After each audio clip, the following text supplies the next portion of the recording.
Hola, muy buenas tardes. Mi nombre es Ingrid Karina Mancilla Nava.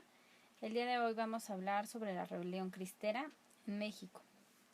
Esta se dio entre los años 1926 y 1929.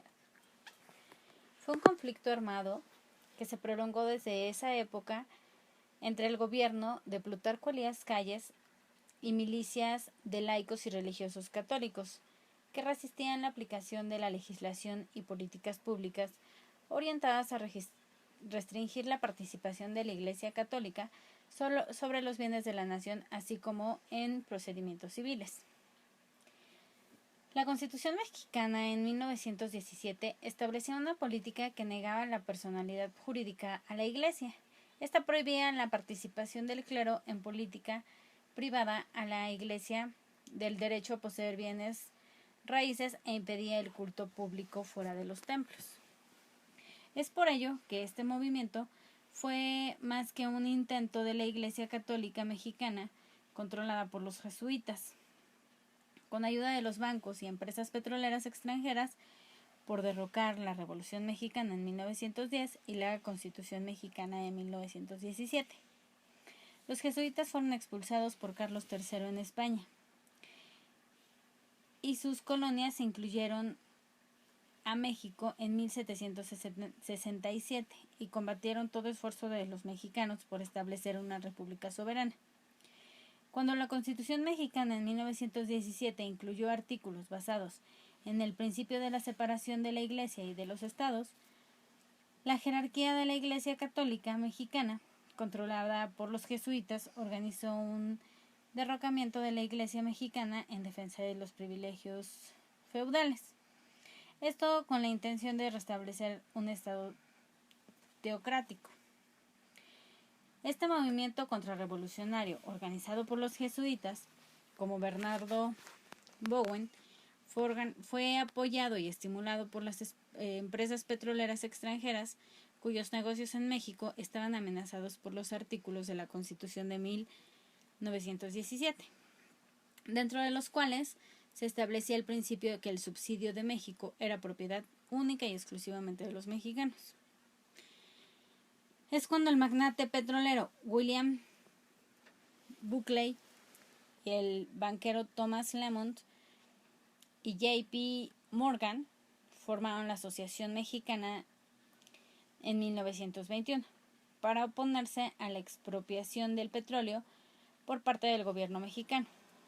Lamont también presidía el Comité Internacional de Banqueros, mismo que exigía a México que garantizara el pago de su deuda externa a los bancos internacionales. El padre jesuita Bernardo Bowen organizó la Asociación Católica de Jóvenes Mexicanos y la Liga Nacional de la Defensa de la Libertad Religiosa, cuyas organizaciones de las que salieron los caudillos de los cristeros. El levantamiento cristero fue un movimiento eminentemente rural. Este fue localizado básicamente en el centro del país, que impactó más a la sociedad de lo que había hecho la revolución y llegó incluso a poner en riesgo la estabilidad de un gobierno federal, del gobierno federal. En 3 años se alcanzaron casi 100,000 víctimas. En el campo casi todos tomaron las armas y fue considerado un movimiento similar al zapatismo, donde las mujeres y los niños contribuyeron como espías, proveyendo de alimentos, correos y etc. En las ciudades, en cambio, la gente se las ingenió para escuchar misa en la clandestinidad. Dicen que doña Sara Pérez de Madero fue una de las personas que prestaba su casa para que se realizaran todas estas misas. También se dice que varios miembros del gobierno supuestamente anticlerical se les veía asistiendo a esas misas clandestinas. Otras anécdotas cuentan que en una expedición del Ejército Federal, el comandante de jefe autorizó a los hombres bañarse en un río.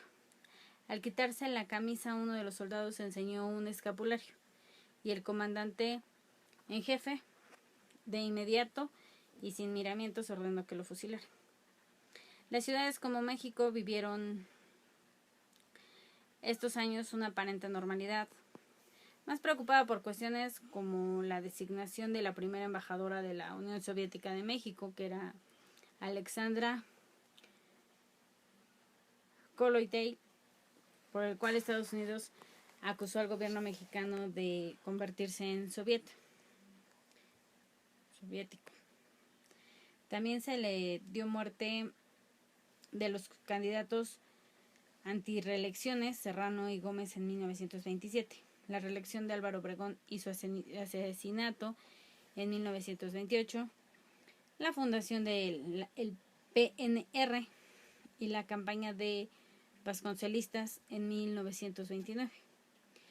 La cristiada, sin embargo, presentaba momentos inéditos en un ámbito rural. Por ejemplo, la intención de los cristeros de darse un gobierno justo, por lo cual crearon pequeñas repúblicas llamadas autónomas.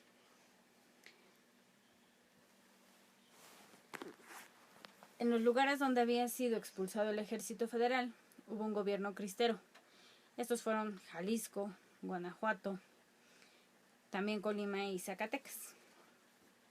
En estas pequeñas repúblicas autónomas, donde luego que no contaban con el reconocimiento del gobierno mexicano y se crearon administraciones honradas que recaudaban fondos a través de las leyes para no recurrir al viejo estilo carrancista de despojar a través de las armas a los que tenían sus propias propiedades.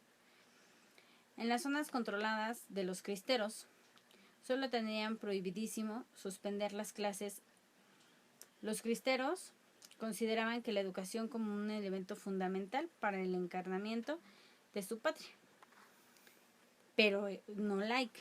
En julio de 1926, algunos volantes circulaban diciendo: se suplica a los padres de familia que sean católicos, que se abstengan de dar a sus hijos en las escuelas laicas como manifestaciones de protesta pacífica.